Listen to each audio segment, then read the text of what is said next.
Hola a todos. Lo primero que quería era agradecer a todos los ponentes el esfuerzo que han hecho por estar hoy aquí compartiendo su conocimiento con nosotros. Y en especial a Gustavo Dutz, que nos acompaña vía Teams, agradecerle especialmente que se haya conectado, porque su intención era venir presencialmente, pero le han surgido una serie de imprevistos y se ha ofrecido a hacer su charla vía Teams. Entonces, estamos enormemente agradecidos de que haya hecho este esfuerzo, ¿vale? Y bueno, pues os presento a Gustavo. Gustavo es una eminencia en temas de soberanía alimentaria, derecho a la alimentación y tiene mucho que aportarnos en las jornadas de hoy.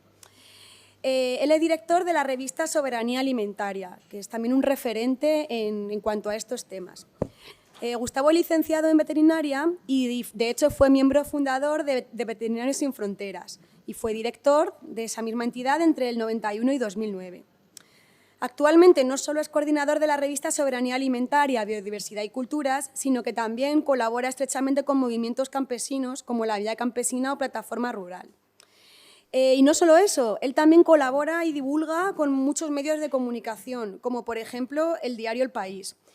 Y es autor de varios libros, entre los que, por ejemplo, cabe destacar Lo que hay que tragar, Alimentos bajo sospecha, Sin lavarse las manos y Mucha gente pequeña, entre otros. También Gustavo ha recibido el reconocimiento de la Red Internacional de Escritores por la Tierra en el marco de los premios ONES Mediterránea 2022. Vamos, en conclusión, Gustavo es una persona que, como os he dicho, nos puede aportar mucho hoy. Y me gustaría que no solo lo escuchéis con atención, que no dudo que lo vais a hacer, sino que, por favor, reflexionéis sobre lo que nos va a contar y planteéis preguntas, que no tengáis miedo. Estamos aquí para intercambiar conocimiento, dudas, cuestiones, que participéis activamente. Aprovechad esta oportunidad para enriquecer vuestro acervo sobre soberanía alimentaria.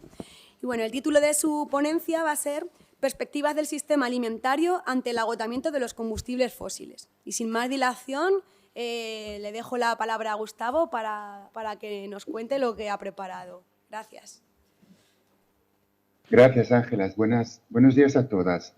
Solo pediría, Ángela, que si en algún momento crees que hay mala cobertura, me avisáis.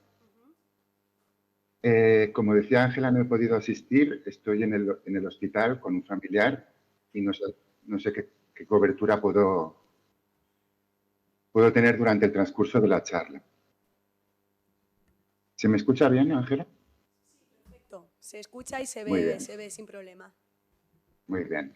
Quería empezar con una reflexión respecto al tema del sistema alimentario. En el mundo hay gente que pasa hambre y una de las causas que no se suele tener en cuenta, pero que es una de las causas fundamentales, son las guerras.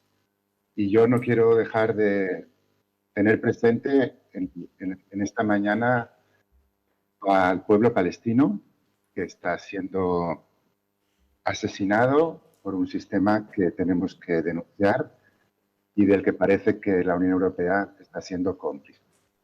Quería solidarizarme con tantos pueblos maltratados y en este caso especialmente con el pueblo palestino. En segundo lugar, creo que muchas de las cosas que diré de una manera u otra también las han introducido brillantemente tanto Concha como Amparo. Coincido plenamente con lo que han dicho, pero es verdad que yo quiero como estirar de la cuerda, quiero ir un poquito más lejos de donde nos han dejado. Y de hecho, en realidad, el título de la charla, el sistema alimentario, después de la reducción o cuando llegue el problema de los combustibles fósiles, es un eufemismo, es decir, es un querer no hablar, pero voy a hablar de lo que tenemos que poner encima de la mesa, que es el tema del colapso alimentario.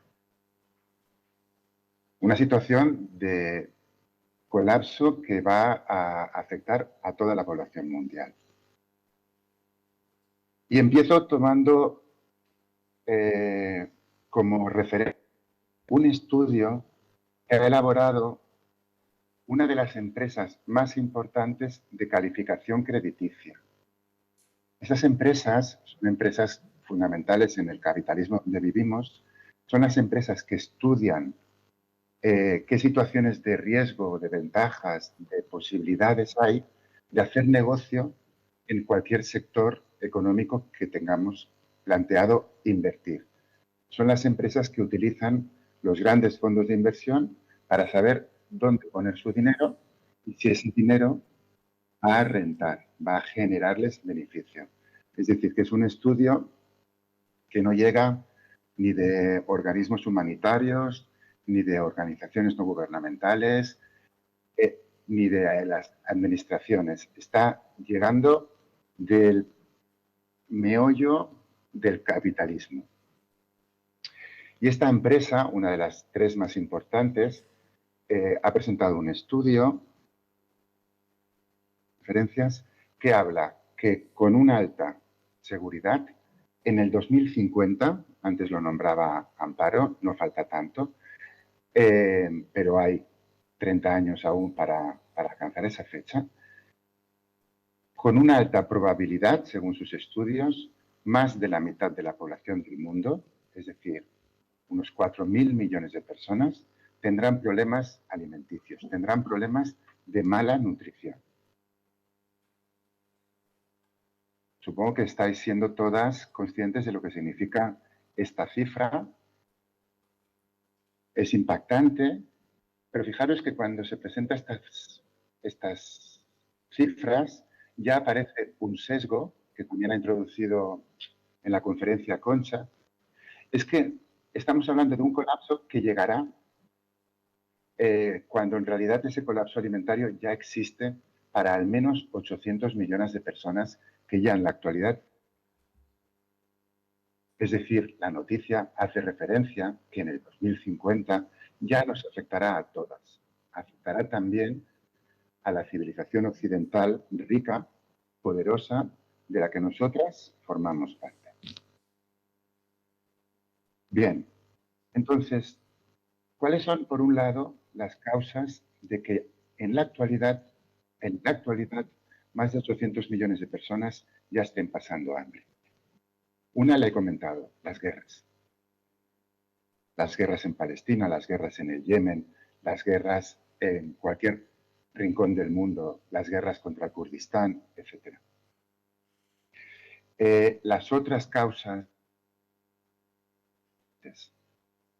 el tema de las macrogranjas, que aquí denunciamos con toda justicia, es responsable de que en el cono sur de América Latina, en los países del sur de América Latina, de Abya Yala, como les gusta llamarse a ellas, es decir, en Bolivia, Paraguay, Uruguay, Argentina, Brasil, estén dedicando enormes extensiones de tierra a cultivar la soja en monocultivos, fumigados con pesticidas cancerígenos, que se dedica a exportar hacia Europa, especialmente hacia el Estado español, donde engordaremos estos cerdos que viajarán a la China.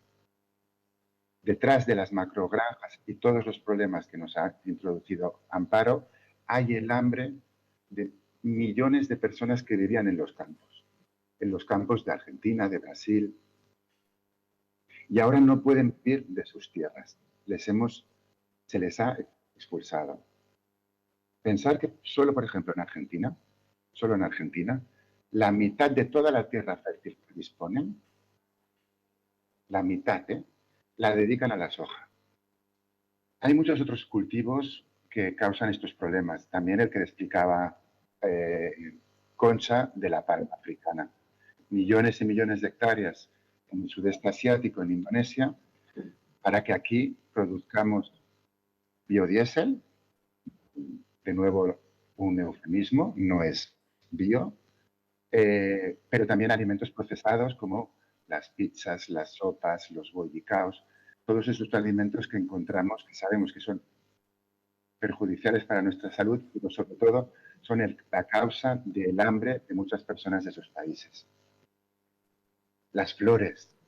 En África cultivan flores para que adornemos nuestras vidas mientras en esos países pasan hambre. en Kenia. Producen las flores que el día de San Jordi compramos en Cataluña para regalar a nuestras personas queridas. La pesca. Cada día estamos viendo que llegan pateras que llegan a territorios europeos donde gente quiere buscarse de nuevo formas de vivir. Muchas de estas personas son pescadoras o vivían de la pesca. En esos barcos en los que llegan son sus barcos de pesca y ahora no pueden pescar porque la flota industrial europea, sobre todo la española, está esquilmando sus mares. Los pulpos que están tan de moda y que comemos cuando vamos de tapas, pulpos gallegos, vienen de las aguas del Sáhara Occidental, colonizado por Marruecos y que permite que les expoliemos. Mucha pesca llega de Senegal y son esas personas que luego forman parte o intentan llegar en esos barcos desesperadamente a Europa. Los fertilizantes.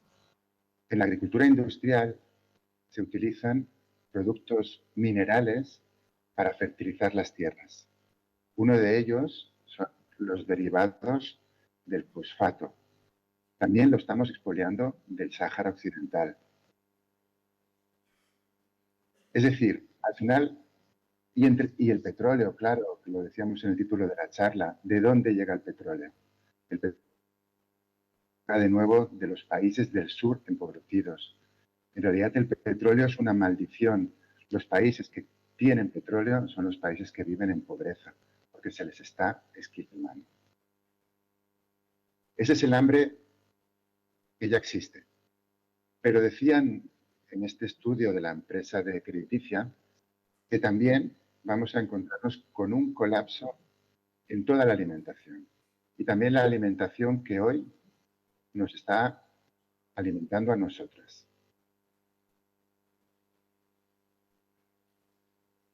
Me gustaría que las personas que estáis en el público pudierais prestar atención a la charla más que debatir entre vosotras y guardéis vuestros debates y comentarios para cuando estemos acabando. Muchas gracias.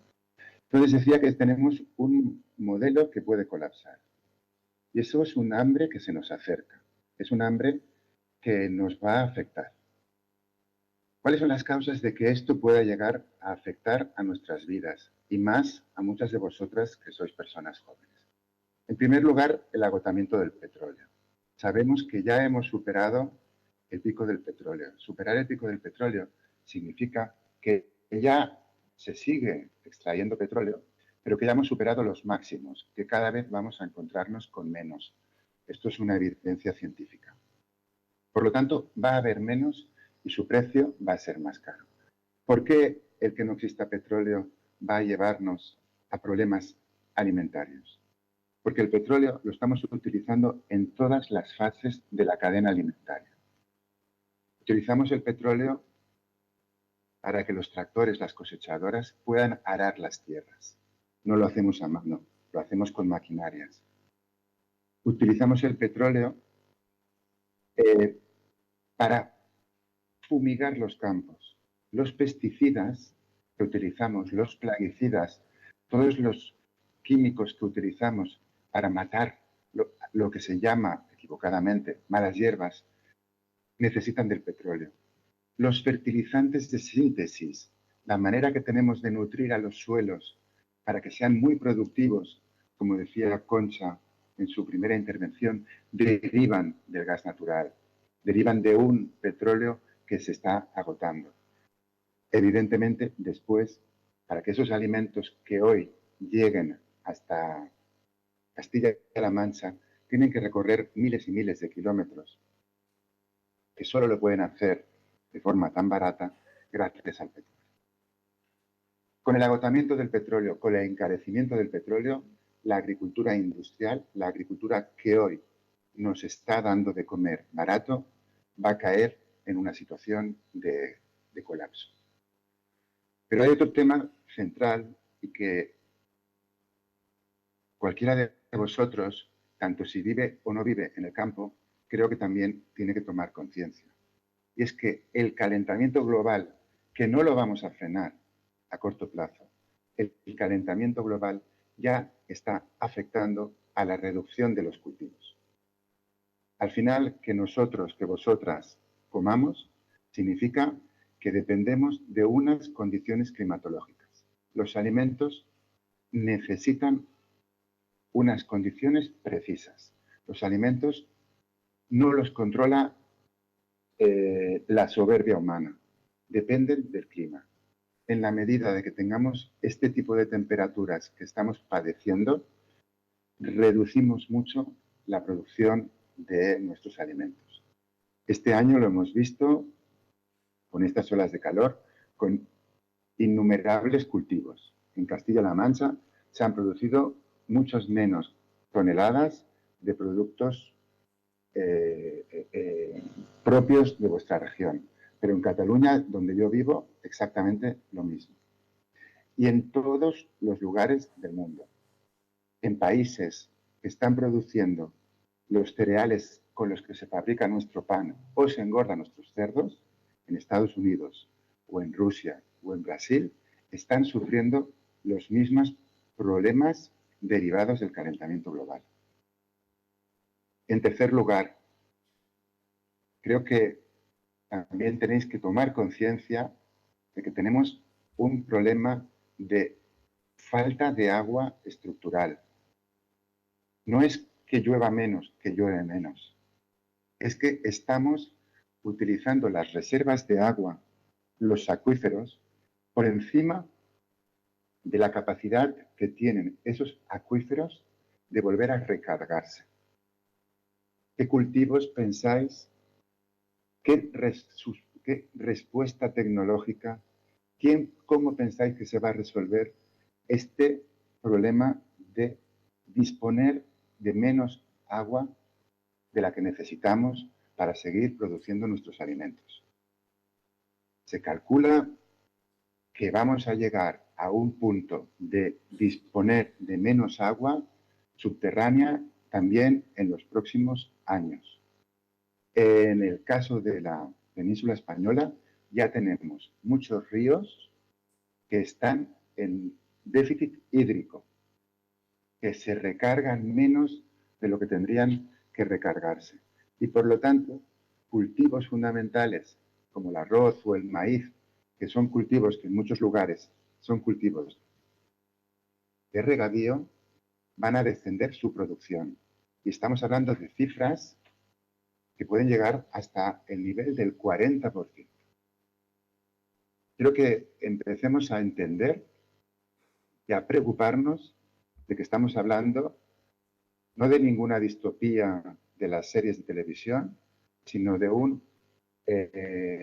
datos altamente probados que van a provocar que la civilización occidental en la que vivimos y de la que estamos disfrutando entre en una verdadera crisis alimentaria.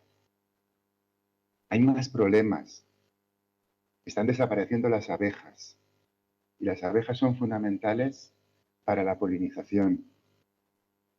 ¿Creéis que vamos a encontrar algún sistema de construir abejas artificiales que resuelvan algo tan complicado como es polinizar flor por flor, semilla por semilla, espiga por espiga, todos los alimentos?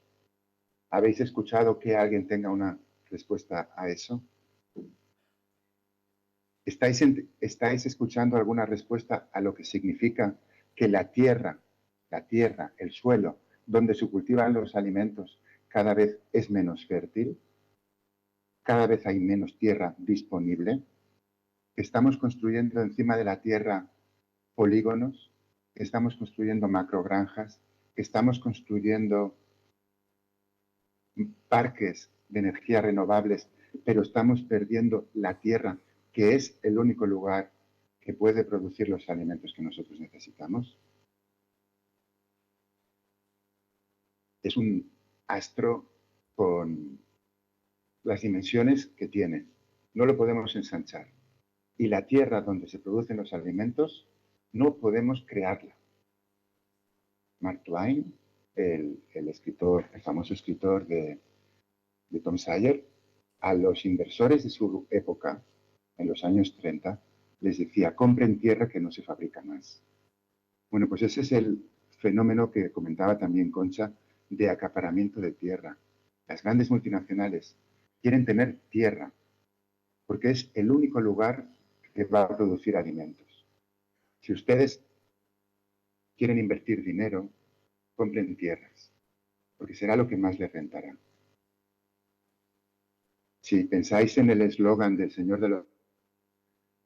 Vosotras habréis leído, quien posea este anillo dominará el mundo, quien posea la tierra fértil dominará el mundo. Por eso esta empresa crediticia está dando estas señales, está diciéndole a los inversores, a las multinacionales, el sector de la alimentación va a ser el sector que va a entrar en riesgos y por lo tanto en el que los inversionistas más podrán especular. Es decir, os estoy anunciando que vosotros y vosotras, nosotros y nosotras, que hemos vivido en la abundancia alimentaria, en las próximas décadas vamos a entender y empatizar perfectamente con lo que significa hablar de hambre, hablar de desnutrición. La segunda pregunta es, ¿y esto tiene solución? ¿Nos lo explicas, pero es irremediable? Concha ha aportado una respuesta desde la agroecología que ciertamente tiene todos los análisis correctos para decir que sí, que tiene respuestas. Yo iré un poco más lejos. Significa que tenemos que descolonizar. Es decir, hemos de aprender a vivir con nuestros recursos. No podemos seguir pensando que Occidente, los países poderosos, van a poder alimentándose a base de seguir expoliando terceros países.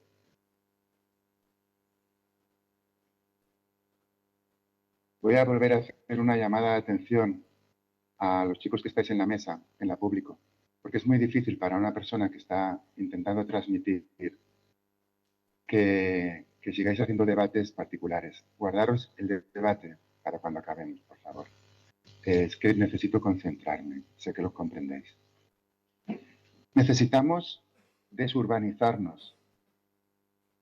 No sé si somos conscientes de que vivimos en ciudades que no producen alimentos, que no producen energía, que solo producen residuos,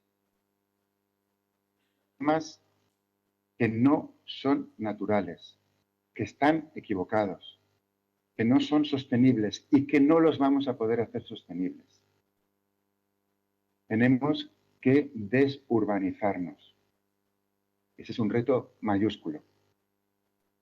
Efectivamente, tenemos que volver a hacer que la tierra esté en manos de la gente que produzca alimentos. Tenemos que luchar contra la propiedad privada de la tierra. Tenemos que conseguir que la tierra no sea de nadie, para que sea de todos. Fijaros que estoy apuntando a cambios que no solo afectan al sistema alimentario. Estoy hablando de que hemos de erradicar la propiedad privada. La tierra no puede ser propiedad privada. Hemos de erradicar, en buena medida, el sistema de vivir en las ciudades. Más de la mitad de la población vive en las ciudades. Estoy hablando de que, por último, la alimentación, lo decía Concha, no puede ser una mercancía. ¿Qué significa que no puede ser una mercancía? Exploremos esta afirmación que ha hecho Concha. Vosotros, vosotras, habéis recibido una educación, estáis recibiendo una educación que estamos pagando entre todos. Porque la educación la hemos considerado en nuestras sociedades un derecho. ¿Qué significa que sea un derecho? Significa que tiene que estar al alcance de todas, que no se tiene que pagar por la educación básica y que con nuestros impuestos, entre todos, entre todas, nos estamos dotando de un servicio público de educación para que todo el mundo, sea rico o pobre, tenga o no tenga dinero, pueda recibir la educación que necesitamos, que la hemos considerado un derecho. Todas y todos, yo estoy hoy en un hospital público que están atendiendo a mi padre, porque entre todas estamos pagando los tratamientos que le están haciendo a mi padre. Tanto si mi padre tiene o no tiene dinero, porque hemos considerado que la sanidad no es una mercancía, que es un derecho. Cuando hablamos de que la alimentación es un derecho, estamos exigiendo lo mismo. Tenemos que sacar a la alimentación de este sistema capitalista. Cuando estamos hablando de que es una mercancía, estamos hablando de que se tiene que comprar y vender, que tiene que producir beneficios. Estamos hablando de la propiedad privada. Estamos hablando de que hay gente que especula con los alimentos. Los alimentos, si queremos resolver la situación de hambre que estoy anunciando, tienen en el sistema capitalista. En realidad, Concha ha hecho referencia a la compra pública.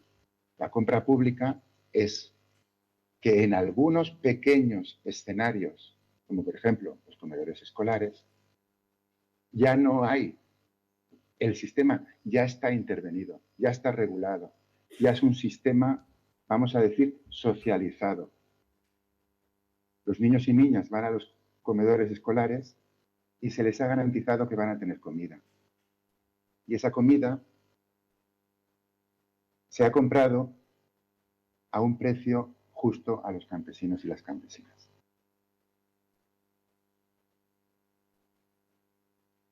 Concha hablaba de que necesitamos estos cambios de modelo. Pero además hay otro tema fundamental, por los cuales continúo afirmando que vosotras y yo y todas vamos a conocer lo que significa vivir con dificultades alimentarias. Y es que este modelo capitalista ha acabado con unas personas fundamentales en nuestras vidas, que son los campesinos y las campesinas.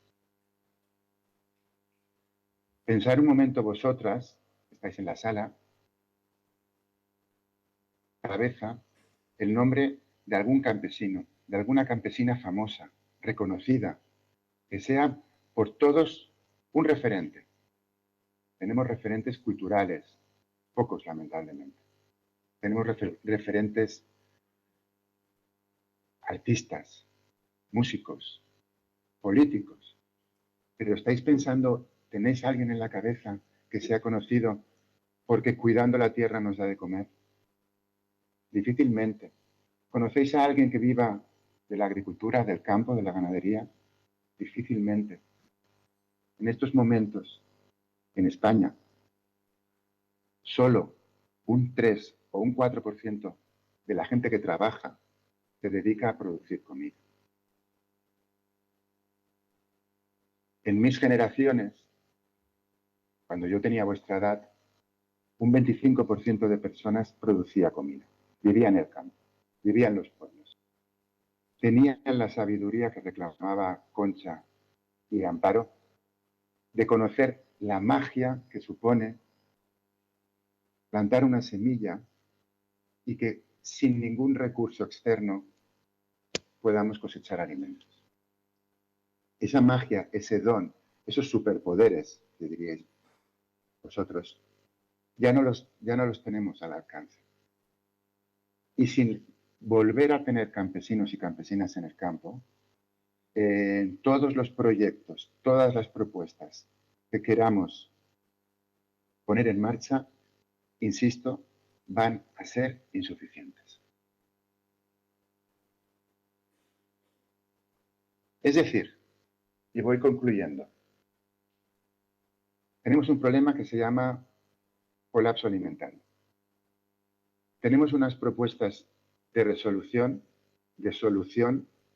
que son unas propuestas que no significan cambiar el sistema alimentario solo, significan cambiar de sociedad, cambiar de cultura de la que vivimos, hacer tabla rasa con lo que habéis conocido hasta ahora, volver a pensar la civilización occidental absolutamente de cero, olvidarnos de todo lo que tenemos incrustado en el cerebro y que damos por válido, y que nos ha llegado a base de mantras que se nos repiten y se nos repiten, que se nos repite que el crecimiento va a resolver la situación en la que vivimos y que necesitamos más y más y más economía para seguir progresando.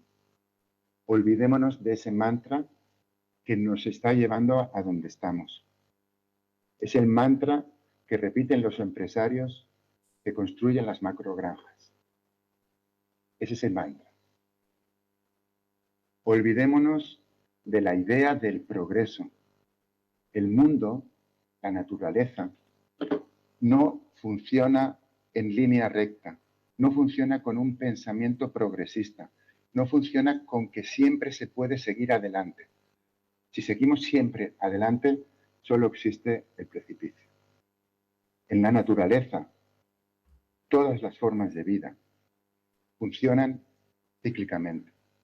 En realidad, eso que nos preocupa tanto, que es el retraso, o que es la muerte, o que es volver atrás, o que incluso es el colapso, en la naturaleza siempre es el principio de algo nuevo, porque los funcionamientos de la vida son lo que nos tiene que preocupar.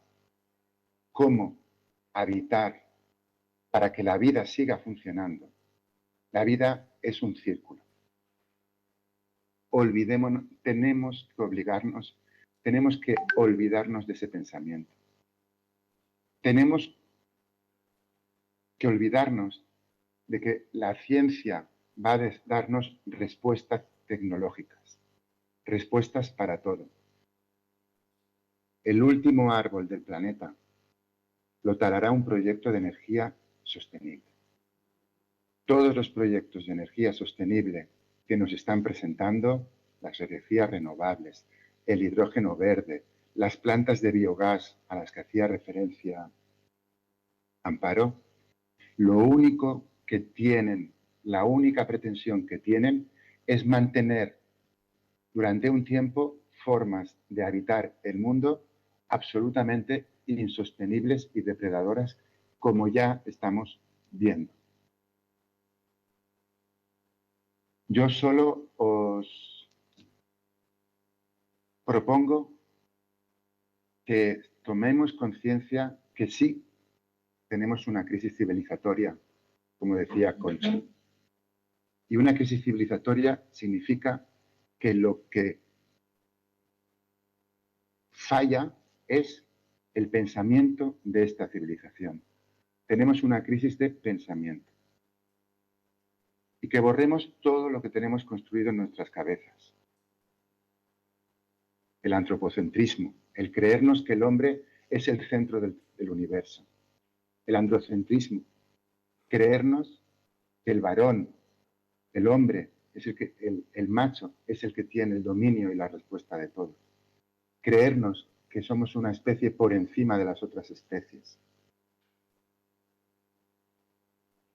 Creernos que la civilización occidental es más adelantada que las civilizaciones indígenas. Olvidarnos de que nosotros somos más inteligentes que eran las civilizaciones pasadas. Descentremos sobre todos estos pensamientos. Y a partir de ahí que cada uno encuentre nuevas narrativas, que seáis capaces de imaginar y de construir cosas realmente transgresoras, emancipatorias.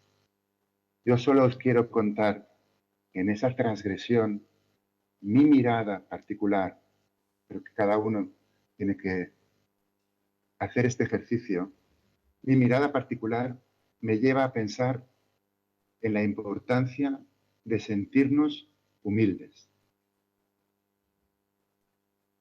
La palabra humildad es muy bonita porque deriva de humus, es decir, deriva del estrato de la tierra, del lugar de la tierra donde se producen los alimentos, que es un lugar que cada vez lo podemos mejorar, que cada vez puede ser más rico si sabemos cuidarlo.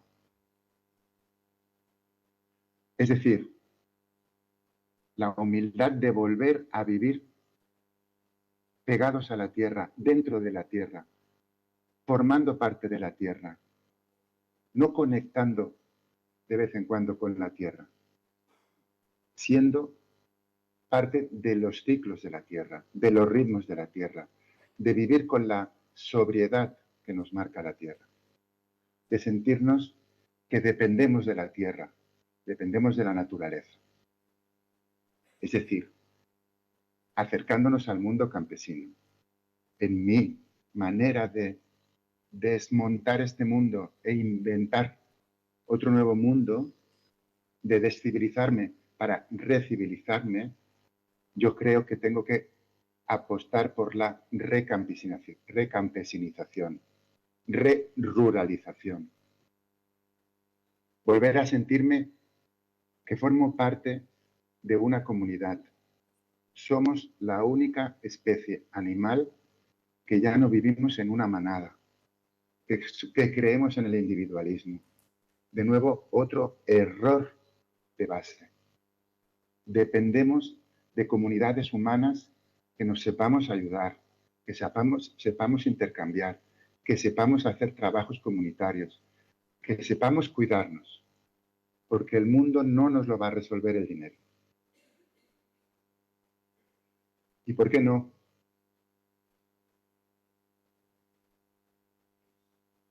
Vivir apegados a cosas para vivir apegados a pensares, a espiritualidades, a conexiones, a otro tipo de cosas, a otro tipo de realidades que las tenemos ahí y que solo tenemos que hacer este ejercicio de vaciar para volver a llenarnos de muchas otras realidades que nos pueden dar al final lo que buscamos, que es habitar el mundo haciéndolo habitable para el resto de seres vivos con los que habitamos. El colapso de este sistema alimentario que estoy anunciando es aquello que creo que nos va a llevar a un cambio de sociedad. ¿Qué cambio de sociedad aspiramos? ¿A una sociedad que alimente vía multinacionales con alimentos de muy baja calidad a muy pocas personas, entre las que no nos encontraremos, porque estamos cada vez acercándonos más a las vidas del sur global, o soñar con sociedades que tengan la capacidad de reinventarse? Muchas gracias.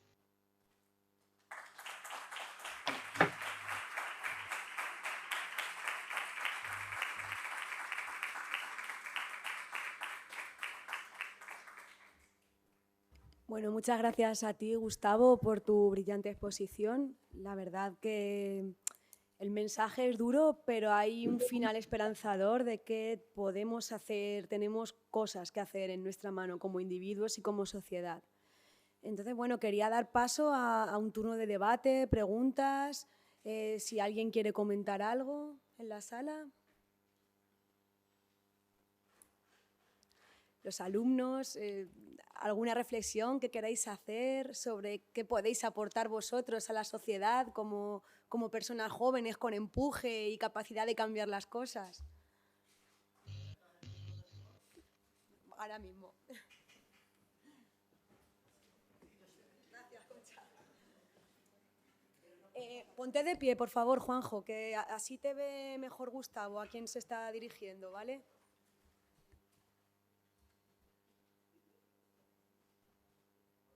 Ponte de pie, por favor, sí, si no te importa. ¿Escucha? Sí. Vale, ahora sí. ¿Me ves ahora, Gustavo? Sí, gracias, Juanjo. Buenos días. Si no te importa, me voy a volver a sentar, no por nada, porque tengo la rodilla un poco hoy, si no te importa, es verdad. Cuídate. Mira, yo veo bien tu reflexión y tal, creo que en su mayor parte la compartimos. De hecho, muchas veces, tú eras de ingenieros agrónomos, ¿no? No, tú. Vale, conoces a Paco Montero, ¿no? Pues Paco Montero y yo discutíamos y debatíamos muchas veces en algunos cafés, en el que nos tiramos a veces un poco los trastos a la cabeza, que evidentemente, claro que hay gente que queremos vivir en el campo y que nos gusta, ¿sabes? O sea, de hecho yo, a mí me gustaría, o sea, yo tengo tierras para medianamente subsistir, ¿no? Que son un poco bien en herencia y tal, pero claro, luego te planteas un poco el devenir de la sociedad y ves que eso se convierte un poco en utopía. Cada vez ves a más y más agricultores.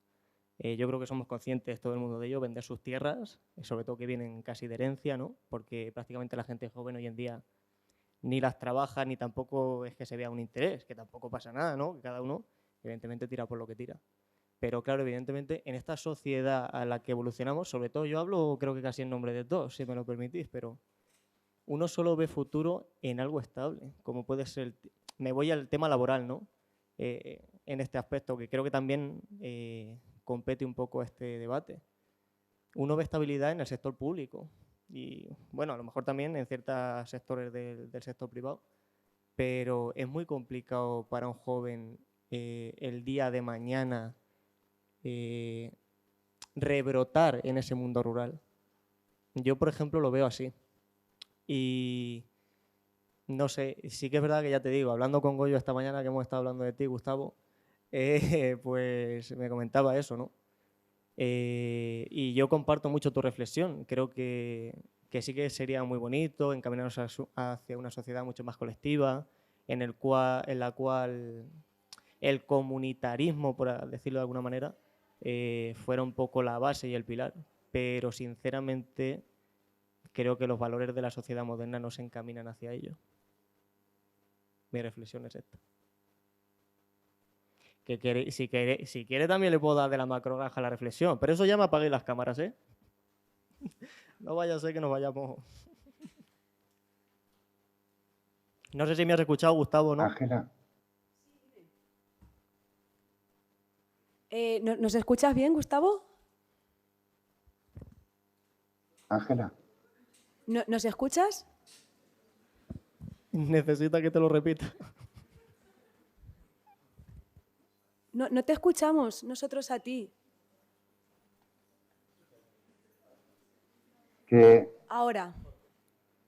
he escuchado muy mal las reflexiones de Juanjo. No sé si me puedes hacer un resumen. Sí, mira, básicamente Juanjo planteaba que ellos como personas jóvenes pues entienden y empatizan con lo que nos has contado, con la necesidad de poner en valor el campo, de que nuevas generaciones se dediquen a la agricultura, que lo entienden y lo comparten, pero ven muy difícil ante las dinámicas económicas actuales poder subsistir con éxito de la actividad agraria. Parece que la sociedad te empuja a actividades que en el mercado están mejor valoradas y que para una persona joven, aunque tenga las ganas o la inquietud de vivir del campo, se le antoja algo bastante complicado de emprender.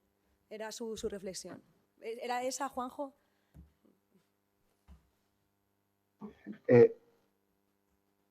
Yo también estoy de acuerdo con Juanjo.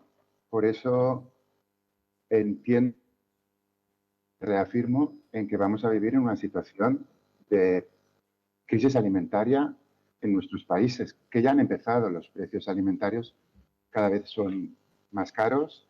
Para muchas familias el coste de la alimentación cada vez es más complicado y lo va a ser más.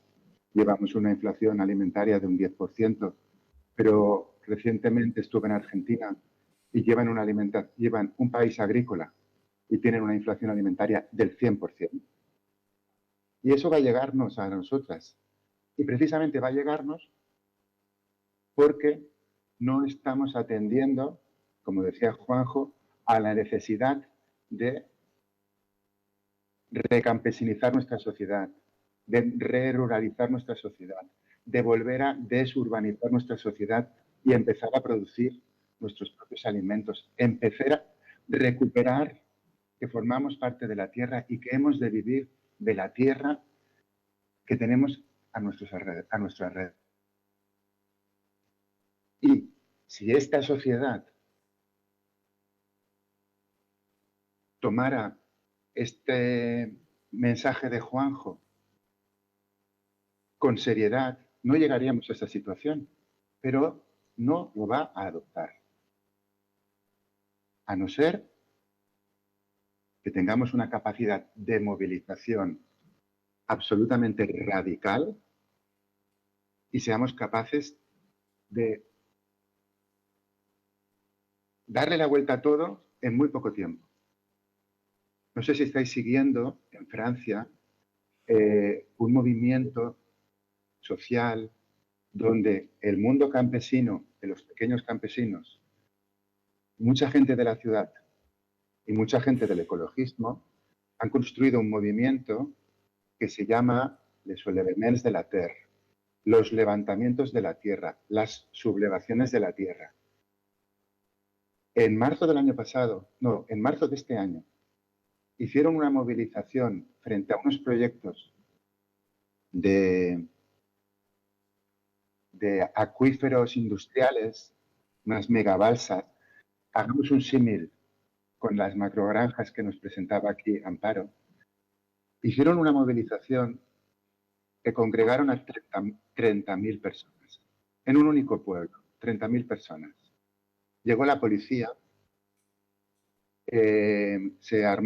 la policía atacó con el máximo de violencia, hubieron heridos de gravedad, hubieron personas en coma, más de 200 personas heridas, y ese movimiento fue clasificado a continuación por parte del gobierno francés de Macron, de la derecha, de ecoterrorismo. Y han pretendido ilegalizar al movimiento, como si pretendieran ilegalizar al Stop Macrogranjas. Es imposible ilegalizar a un movimiento porque no tiene personalidad jurídica. Es un fluido, es una energía, son gente que se mueven para deconstruir este mundo y volver a renacerlo. ¿Qué quiere decir que lo han llamado ecoterrorista? Que están apuntando con acierto, están apuntando a las bases del modelo capitalista para realmente hacer ese cambio de sociedad que Juanjo y yo estamos reclamando.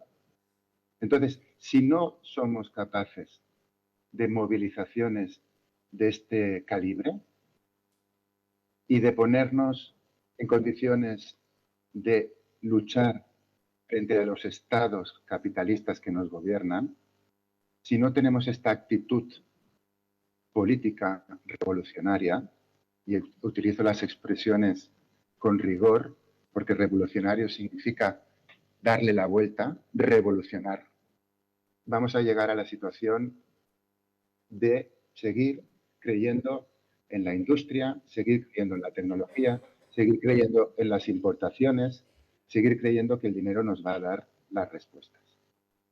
En la medida que seamos conscientes de esto, tenemos que actuar, ya sea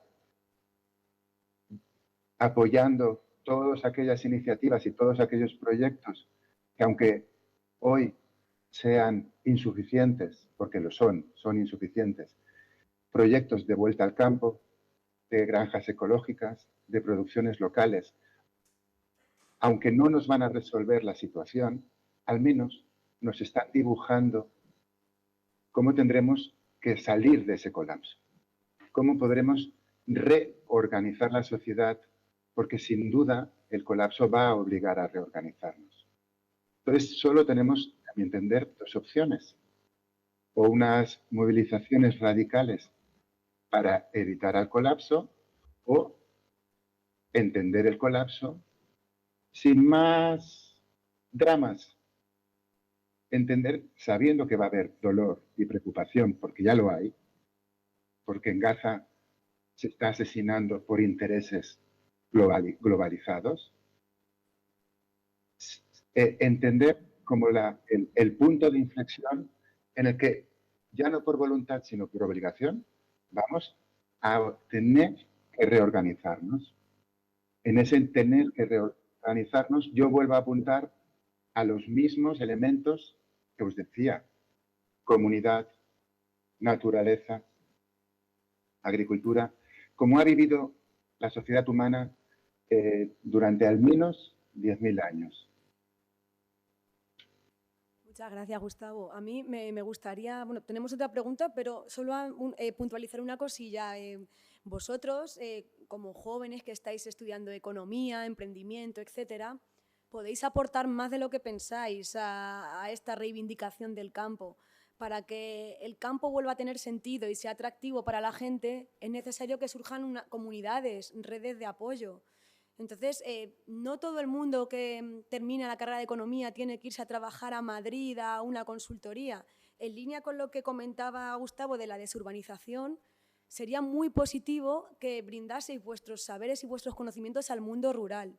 No sé si conocéis, por ejemplo, el programa de Erasmus Rural de la UCLM, que os permite iros 2 o 3 meses a un pueblo pequeño de la región a brindar vuestro conocimiento como economistas en empresas pequeñas que haya en el pueblo, en el ayuntamiento, etcétera. Quiero decir que el cambio nace con pequeñas acciones. No hace falta que dejéis todo y os vayáis a cultivar a vuestro pueblo. Podéis brindar vuestro conocimiento y vuestra vocación al servicio de cambiar el sistema de muchas formas. Y la universidad precisamente os facilita una que está funcionando bastante bien a través del Erasmus Rural. Así que os invito luego a que os informéis y lo miréis por si os interesa ese programa. Y bueno, doy paso a otra pregunta que teníais por ahí del micrófono. Voy a por él.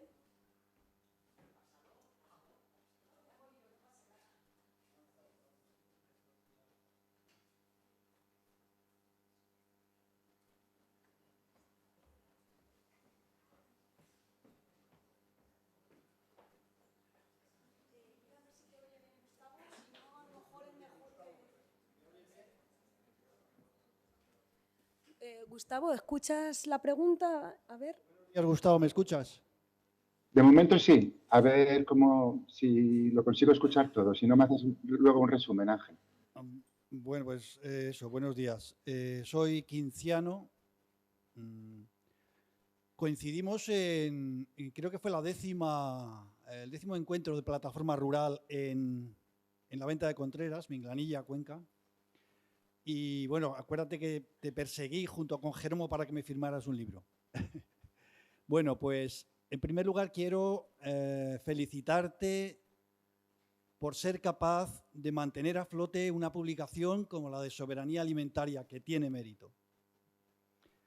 Y en segundo lugar, pues me gustaría que creo que hay 2 términos que se confunden y son la palabra agricultor y la palabra campesino. Y no es una cuestión de semántica nada más. Es decir, ¿nos podrías explicar desde tu punto de vista cuáles serían las diferencias entre un agricultor y un campesino?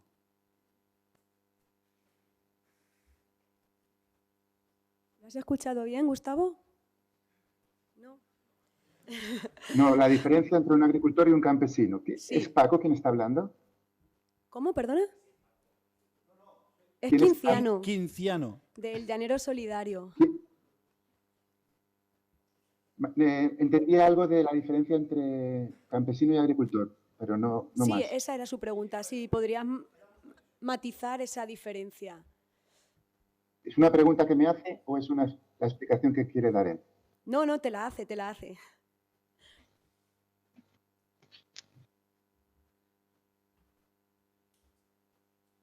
Bueno, si buscamos el término etimológico de las palabras, ya escuchamos algunas diferencias. Agricultor deriva de la palabra agri, o sea, está dividido en 2 palabras, agri y cultor. Agri es tierra, en latín, o en griego, no me acuerdo. Cultor viene de la palabra cultura. Por eso cuando una persona tiene mucha cultura, decimos que es una persona muy cultivada, porque cultura significa cultivar. Agricultor es cultivar la tierra. Aún más, agricultor es cuidar la tierra. Campesino es el que vive en el campo. Es otra diferencia. Pero al final, tanto el campesino como el buen agricultor, en realidad son aquellas personas, como decía la palabra, que viviendo en el campo, cuidan la tierra. Y fijaros, su vocación no es producir alimentos, es cuidar la tierra. Es que ese humus, esos centímetros de tierra fértil, infinita, cada vez esté mejor cuidada. Se la puedan entregar a sus hijos con más calidad. Esa es la función del agricultor, del campesino, cuidar la tierra. Los alimentos vendrían a ser un producto colateral, que les permite seguir a ellos también vivir en la tierra, alimentarse, seguir manteniendo la reproducción de la vida. Pero el secreto es que el ser humano, vía cuidar la tierra, encuentra una forma de vivir. Dejamos de ser cazadores a ser agricultores, sin perder de vista que el único secreto de ese cambio de vivir, si el secreto de un cazador es mantener el hacha afilada para seguir cazando, el secreto del campesino, del agricultor, es seguir cuidando la tierra para que su forma de vivir se pueda reproducir. Y esa es la gran diferencia entre el buen agricultor, el buen campesino y lo que hoy se practica en la agricultura industrial. Que fijaros, a las granjas, a las fincas, yo soy veterinario y he estudiado en universidades. Cuando estudié, me explicaron que tenía que sacar rentabilidad de las explotaciones agrarias. Porque lo que me enseñaron a mí es a explotar la tierra. A explotar hasta agotarla. Esa es la gran diferencia entre cuidar o explotar. El modelo de agricultura que nos ha presentado Concha es el modelo que procura que la vida se reproduzca cuidando la tierra. El modelo que nos ha explicado Amparo de las macrogranjas es el modelo de la muerte, del agotamiento, del progreso que nos lleva al precipicio. Gracias, Gustavo.